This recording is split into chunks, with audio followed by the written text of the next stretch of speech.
Dans le château de Poudlard, sous les lanternes du soir, un survivant au cœur vaillant croise un regard dans le noir.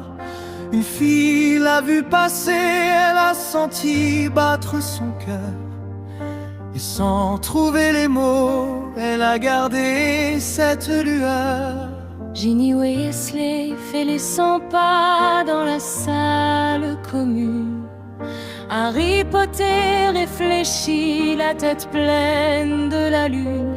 Est-ce que cette fille est amoureuse? Est-ce qu'il faut laisser le temps?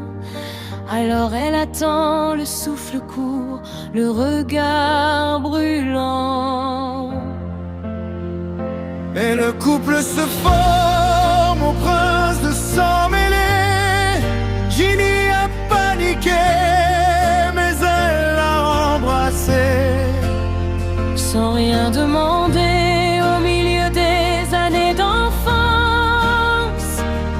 À Poudlard, leur amour a pris toute sa chance.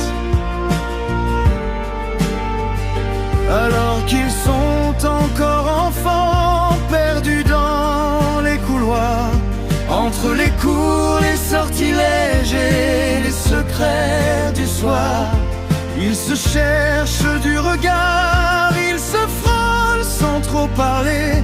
Mais dans le silence du château, tout finit par se dire, tout finit par s'oser. Une fois adultes, ils vivraient leur vie, mais pour l'instant c'est au château que leur histoire s'écrit.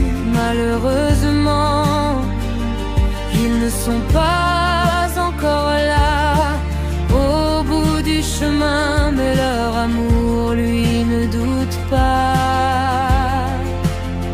Et le couple se forme au prince de sang mêlé.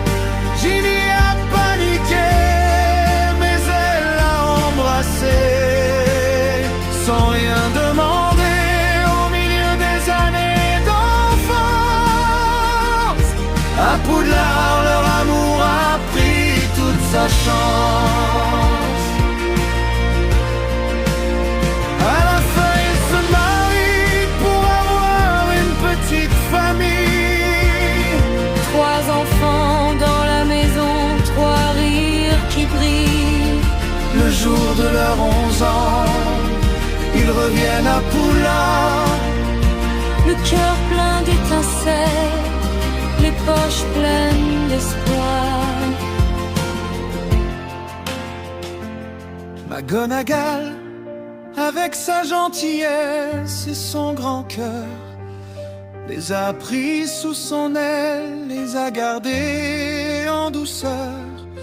Elle les a accueillis jusqu'à ce qu'ils quittent Poudlard. Puis Ginny et Harry se mettent en couple quelque part. Et le couple se forme au printemps